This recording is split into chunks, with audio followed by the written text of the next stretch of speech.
हमने बच्चे लास्ट ना गैल्वेनोमीटर, वोल्टमीटर और एमीटर के बारे में हमने पढ़ा था।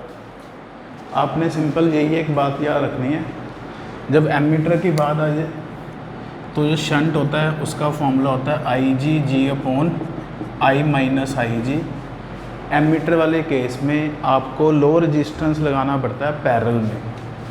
आपने गैल्वेनोमीटर के साथ लो रेजिस्टेंस शंट लगाना है पैरेलल में, और जो डिवाइस आपके पास तैयार होगा that device is called ammeter.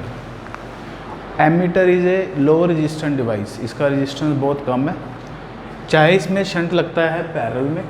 लेकिन अगर आप सर्किट की बात करेंगे तो सर्किट में हमेशा एमीटर कहाँ लगता है, सीरीज़ में लगता है। एमीटर में को अगर आप मैग्नीफाई करके देखेंगे तो इसमें से ये चीज़ बनेगी, गैल्वेनोमीटर लगा है इसके अंदर और पैरेलल में शंट लगा हुआ है। ठीक है, एमीटर हमेशा सर्किट में सीरीज़ में लगता है, ये याद रखना है। और आइडियल एमीटर का what is resistance, 0। Ideal ammeter का रेजिस्टेंस कितना होना चाहिए, 0 होना चाहिए। अब अपना ये क्वेश्चन है जो सब्जेक्टिव क्वेश्चन लिखेंगे आप, what will happen if the ammeter connected in parallel. What will happen if the ammeter connected in parallel. अगर हम एमीटर को सीरीज में वैसे लगता है, अगर हम इसको पैरेलल में लगा लेंगे तो क्या होगा, what will happen if the ammeter connected in parallel. देखते हैं, सपोज ये अपने पास ये रेजिस्टेंस R है, अगर मैं इसके साथ एमीटर पैरेलल में लगा लेता हूँ देन व्हाट विल हैपन। अब मैं इसको आइडियल एमीटर मान के चलूँगा, ठीक है ना। Suppose this is ideal ammeter. Ideal ammeter suppose करके थोड़ा समझना आसान हो जाता है।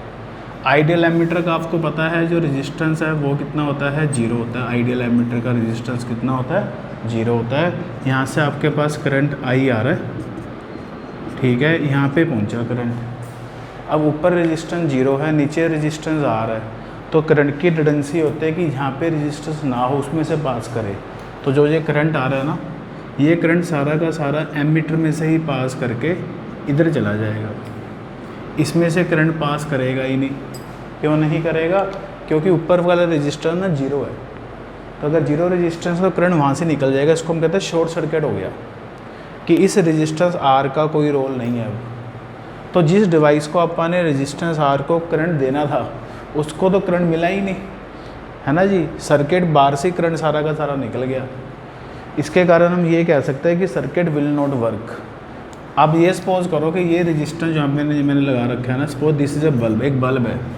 अब इस बल्ब को तो करंट मिला ही नहीं, सारा का सारा करंट ऊपर से ही पास हो गया। तो हम ये कह देंगे कि जो अपना पास सिस्टम है या जो सर्किट है, it will not work. Bulb glow ही नहीं करेगा, है ना जी। तो इसका आंसर आ जाएगा सिस्टम विल नॉट वर्क या सर्किट विल नॉट वर्क।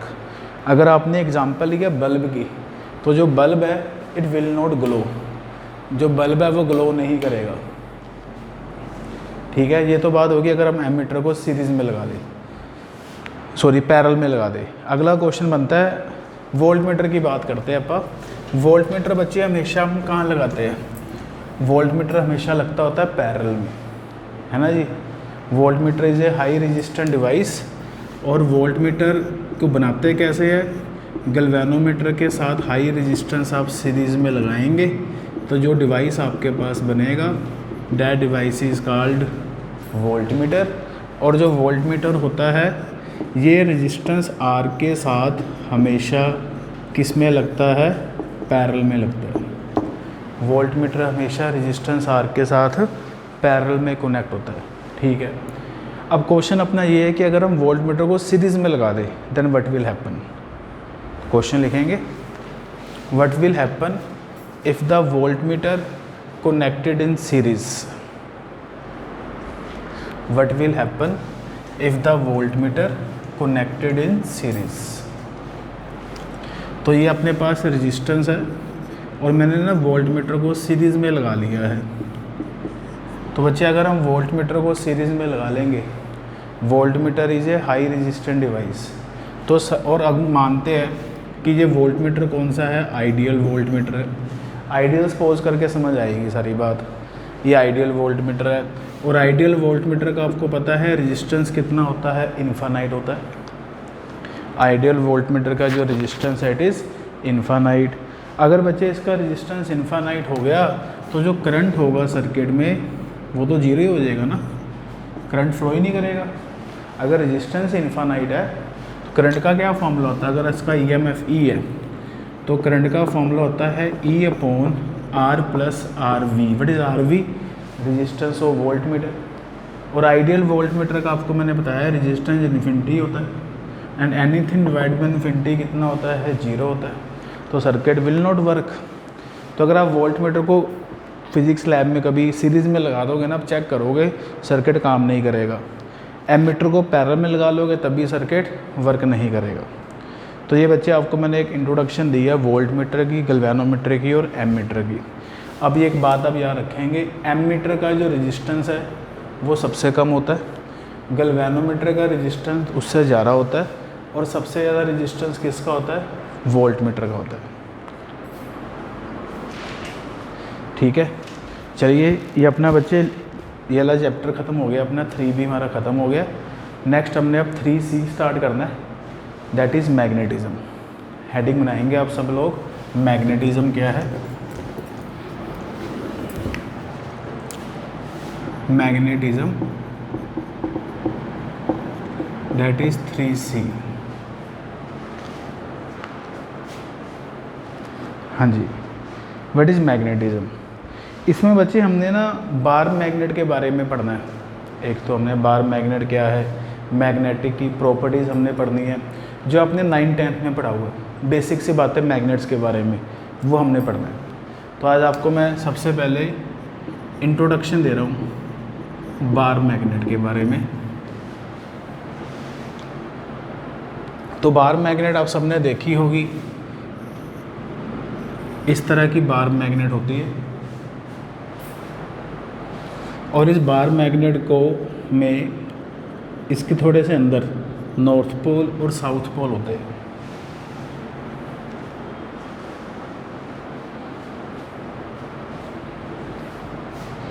ये जो बार मैग्नेट की मैं बात कर रहा हूँ it is A artificial magnet. हमने इसको मैग्नेटाइज आयरन का एक पीस लेके उसको मैग्नेटाइज किया हुआ है। It is not a natural magnet. ठीक है, इसमें कई चीज़ें आप पढ़ेंगे।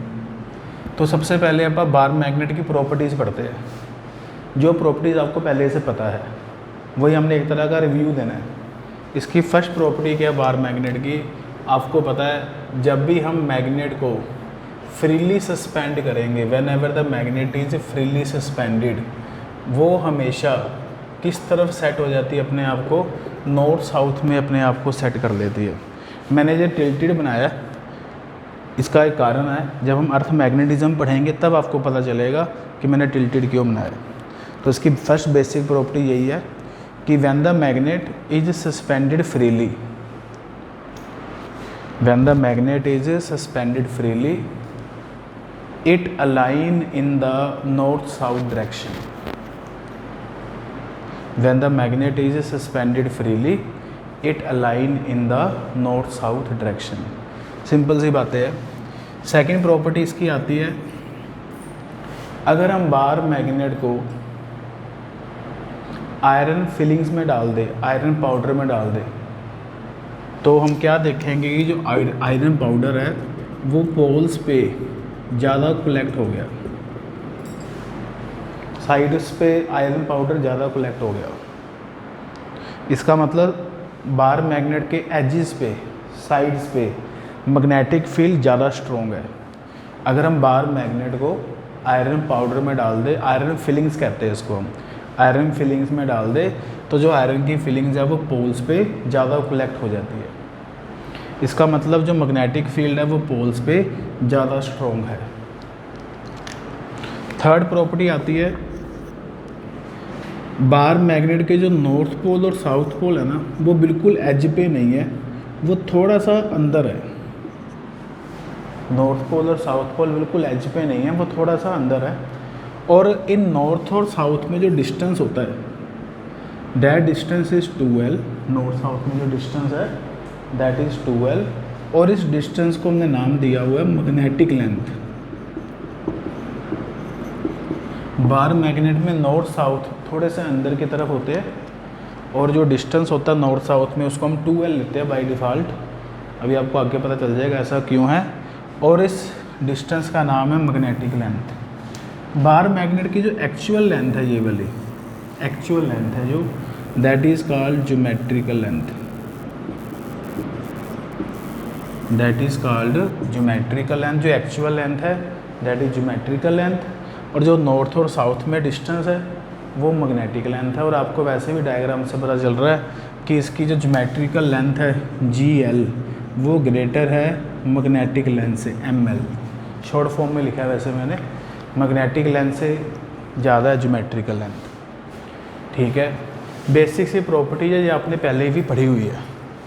फोर्थ प्रॉपर्टी आती है, अगर हम मैग्नेट को कट कर दे, अगर हम मैग्नेट को कट कर दे तब भी हम नॉर्थ साउथ को अलग अलग नहीं कर सकते। जैसे ये नॉर्थ है ये साउथ है, अगर आपने मैग्नेट को दो पार्ट्स में कट कर भी दिया तो कट करने के बाद भी ये नॉर्थ ये साउथ, ये नॉर्थ ये साउथ, मतलब हम कट करने के बाद भी नॉर्थ साउथ को अलग अलग नहीं कर सकते। जितना मर्जी आप इसको कट कर लो हमेशा हमें नॉर्थ साउथ मिलेंगे, हम नॉर्थ साउथ को अलग अलग नहीं कर सकते।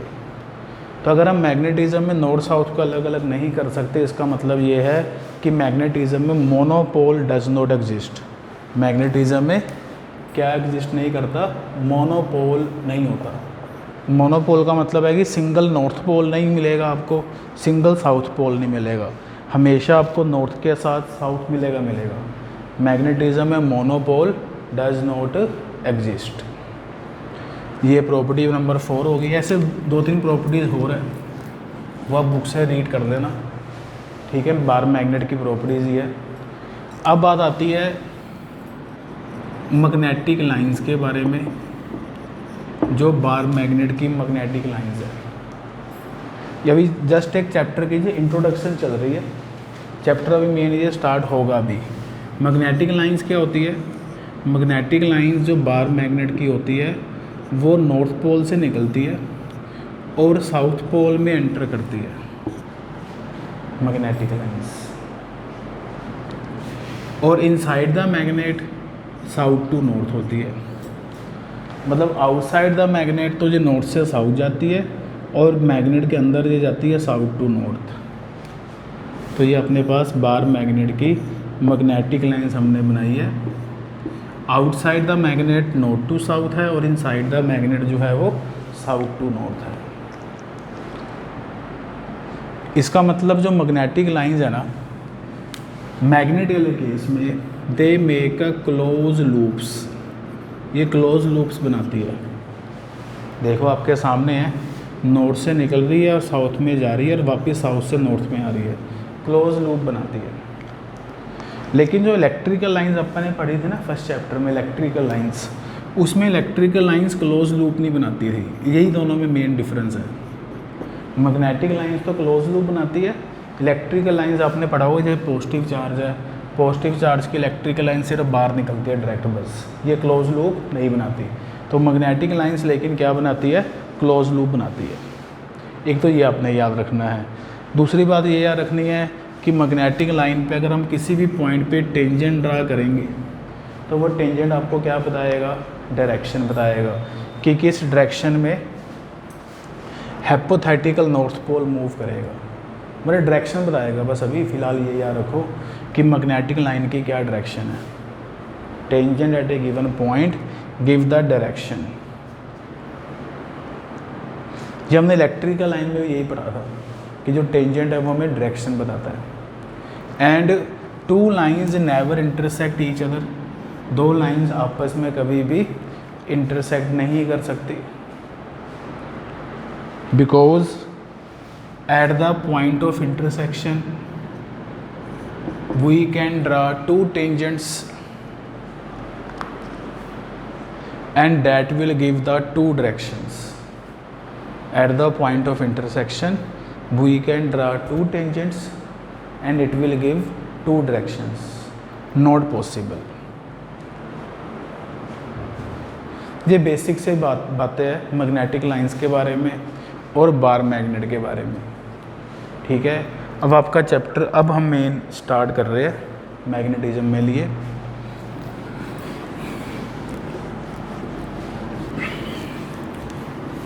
हाँ जी,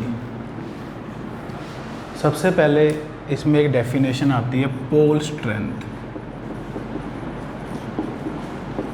पोल स्ट्रेंथ एक टर्म है और इसका जो सिंबल है वो स्मॉल m है, पोल स्ट्रेंथ। आपके पास कोई मैग्नेट है, अब ये मैग्नेट कितनी स्ट्रॉन्ग है कितनी वीक है ये हमें कौन बताता है, उसकी पोल स्ट्रेंथ बताती है। कि उस नाम से क्लियर है, पोल स्ट्रेंथ। ये नॉर्थ साउथ है। नॉर्मली सेम मैग्नेट में अगर नॉर्थ पोल की पोल स्ट्रेंथ +m है ना, तो साउथ पोल की जो पोल स्ट्रेंथ होगी वो -m होगी। मतलब दोनों की पोल स्ट्रेंथ का मैग्नीट्यूड सेम होगा। अगर नॉर्थ पोल की मैंने +2 लिखी है तो साउथ पोल की मैं पोल स्ट्रेंथ क्या लिखूँगा, -2। बिल्कुल उसी तरह आपने इलेक्ट्रिक डाईपोल पढ़ा हुआ है, एक चार्ज होता है +q और एक चार्ज होता है -q। दोनों चार्जेस का मैग्नीट्यूड सेम होता है। वैसे ही पोल स्ट्रेंथ सेम मैग्नेट में दोनों जगह सेम होगी। एक तो बात आपने ये याद रखनी है। दूसरी बात, अगर आपने चैप्टर सही तरह समझना है, आप नॉर्थ पोल को मानिए दिमाग में आपने रखना है पॉजिटिव चार्ज। जो रोल पॉजिटिव चार्ज का होता है वही रोल नॉर्थ पोल का होता है। जो रोल नेगेटिव चार्ज का होता है वही रोल साउथ पोल का होता है। और बाय कन्वेंशन भी मैंने नॉर्थ वाले के साथ पोल स्ट्रेंथ प्लस लिखी है और साउथ वाले के साथ पोल स्ट्रेंथ माइनस लिखी है। किसी भी मैग्नेट की जितनी ज़्यादा पोल स्ट्रेंथ होगी उतनी वो मैग्नेट ज़्यादा स्ट्रॉन्ग होगी। ठीक है, दूसरी बात, पोल स्ट्रेंथ के बारे में आपको मैंने बताया। अब मैं आपको एक बारी कूलम्स लॉ इन मैग्नेटिज्म बताता हूँ। कूलम्स लॉ इन मैग्नेटिज्म, आपने कूलम लॉ इन इलेक्ट्रोस्टैटिक तो पढ़ा हुआ है। इलेक्ट्रोस्टैटिक्स का कूलम लॉ क्या था आपके पास, कि दो चार्जेस के बीच में फोर्स ऑफ अट्रैक्शन या repulsion directly proportional to Q1 Q2 and inversely proportional to R² था। वैसे ही कूलम लॉ इन मैग्नेटिज्म देखते अपा क्या है, आपके पास एक ये बार मैग्नेट है नॉर्थ साउथ, नॉर्थ की पोल स्ट्रेंथ है +m1, साउथ की हमें इक्वल एंड ऑपोजिट लेनी पड़ेगी -m1। और दूसरी जो मैग्नेट है इसमें नॉर्थ की पोल स्ट्रेंथ है +m2 और साउथ की पोल स्ट्रेंथ है -m2। ये है। अब इसमें इन दोनों पोल्स में आपस में क्या होगी, अट्रैक्शन होगी। और इनमें हमने सपोज करा कितना डिस्टेंस है r। ठीक है, तो कूलम लॉ इन मैग्नेटिज्म आपको क्या कहता है कि जो फोर्स ऑफ अट्रैक्शन या रिपल्शन है दो अलग अलग मैग्नेट्स के बीच में, सेम मैग्नेट्स के पोल अट्रैक्शन नहीं करते, सेम मैग्नेट के नहीं करेंगे अट्रैक्शन, अलग अलग मैग्नेट्स के करते हैं लोग पोल्स अट्रैक्शन। तो फोर्स ऑफ अट्रैक्शन या repulsion is directly proportional to magnitude product of their magnitude of the pole strength. मतलब F proportional to product of the magnitude of their pole strength proportional to m1 m2 and it is inversely proportional to square of the distance between them, inversely proportional to R²। तो अगर हम combine करें तो आपका F बनेगा proportional to m1 m2 by R²। बिल्कुल coulomb law जैसा ही है, बस यहाँ पे Q1 Q2 की बजाय m1 m2 आ गया। And when we remove the proportional, यहाँ पे लगेगा constant and that constant is μ0/4 पाई।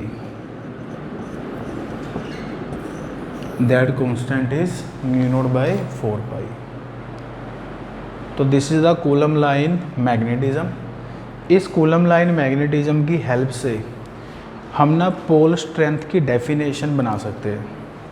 वो देखते हैं क्या डेफिनेशन बनेगी, क्योंकि आपको मैंने सिंपल बताया था ना बड़ी पोल स्ट्रेंथ क्या होती है, डिफाइन करेंगे प्रॉपर। अब अगर मान लीजिए m1 m2 इक्वल है, अगर m1 और m2 की वैल्यू बराबर है, म्यू नॉट बाय 4 पाई होता है 10 की पावर -7। दोनों मैग्नेट्स में m1 और m2 इक्वल है, m1 की वैल्यू भी m है और m2 की वैल्यू भी m है, मतलब दोनों आइडेंटिकल मैग्नेट्स है, ठीक है। और इनमें जो डिस्टेंस है वो है 1 मीटर का, और जो फोर्स एक्सपीरियंस कर रहे हैं वो कर रहे हैं 10 की पावर -7। हमने सारी वैल्यूज ऐसे पुट करनी होती है ताकि लास्ट में m1 आ जाए, ठीक है। तो देखो क्या बनता है, तो आपके पास m² की वैल्यू 1 आ गई, m² की वैल्यू 1 आ गई, मतलब m की वैल्यू कितनी आ गई, ±1 आ गई। तो pole strength 1 unit, pole strength के पहले ना अब याद रख लो SI यूनिट जो होते हैं ना वो एम्पेयर मीटर होते हैं। कुछ बातें अभी स्टार्टिंग में याद रखनी पड़ेगी। पोल स्ट्रेंथ के SI यूनिट क्या होते हैं, एम्पेयर मीटर होते हैं। तो पोल स्ट्रेंथ 1 यूनिट कब होगी, 1 कब होगी पोल स्ट्रेंथ, जब दो इक्वल पोल्स 1 मीटर के डिस्टेंस पर रखे जाए और आपस में अट्रैक्शन करे या रिपल्शन करे, कितनी फोर्स से, 10 की पावर -7 से, तब जाके जो पोल स्ट्रेंथ है दैट इज़ 1 यूनिट, ठीक है। लिख लेते हैं, what is pole strength, 1 unit कब होती है, pole strength is said to be 1 unit, pole strength is said to be 1 unit if two poles of equal magnitude, if two poles of equal magnitude separated by distance of 1 meter, separated by distance of 1 meter, attract or repel, attract or repel with a force of, attract or repel with a force of 10 की power -7 Newton, attract or repel with a force of 10 की power -7 Newton, तब जो pole strength है it is 1 unit, ठीक है। वैसे definitions कम ही आती है पेपर में, लेकिन हमें पता होना चाहिए। मेन तो आपने कूलम लॉ इन मैग्नेटिज्म का फॉर्मूला याद रखना है। अब हम मेन टॉपिक, अब मेन डेफिनेशन करते हैं। अगली definition, magnetic dipole movement. Next definition is magnetic dipole movement.